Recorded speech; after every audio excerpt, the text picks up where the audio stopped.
In the smoking wreckage of Station Varnak 7, the silence was deceptive. The Varka High Command had already declared victory. A message blasted across 22 systems. The human threat is neutralized. The Terran Warbringer is dead.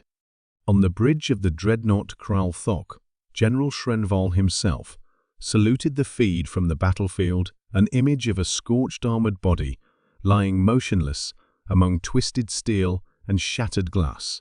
No movement, no life signs. Humanity's most feared operative, codename Revenant, was presumed dead. But deep within the rubble, inside a crater that had once been the core of the command center, something stirred. A faint hiss, a slow breath.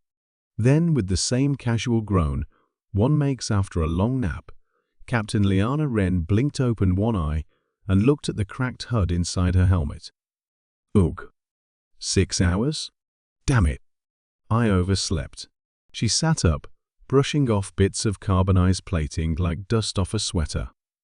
Her left shoulder armor had melted straight through, and her pulse rifle was a mess of melted circuits and alien ichor. But Liana wasn't worried. She stretched, spine popping audibly, and muttered, "Okay. Let's go end a war."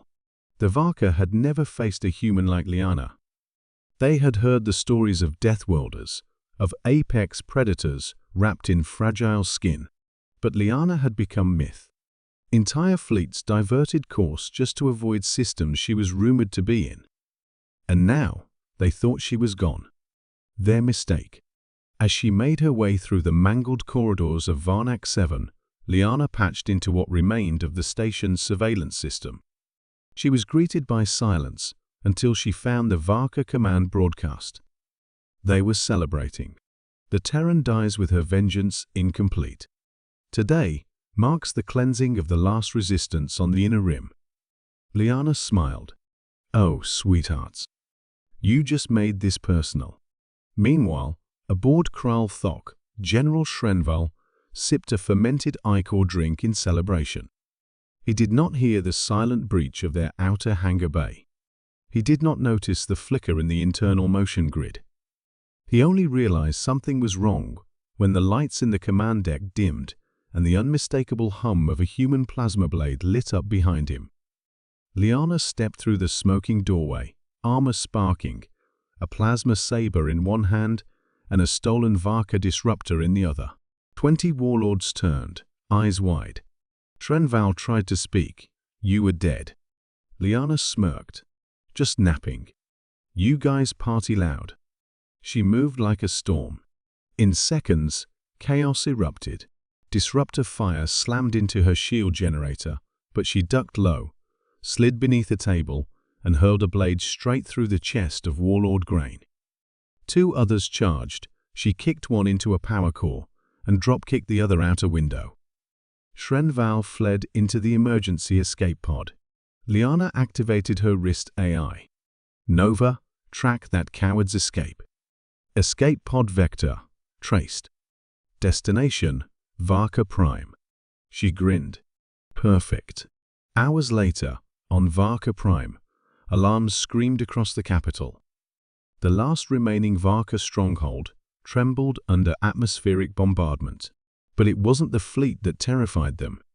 It was the woman standing alone in the courtyard, cape torn, eyes burning with fire, demanding only one thing: bring me Shrenval. When the coward was dragged out, Liana looked him dead in the eyes. You killed my crew. My family. You dropped bombs on refugee colonies and called it strategy. Shrenval hissed. You can't kill an entire empire with one person. Liana tilted her head. Watch me. The war ended in 48 hours. No massive fleet. No nuclear strikes. Just one furious human, too stubborn to die, too angry to stop. Liana didn't destroy planets. She destroyed faith. Faith in their invincibility. Faith in their cause.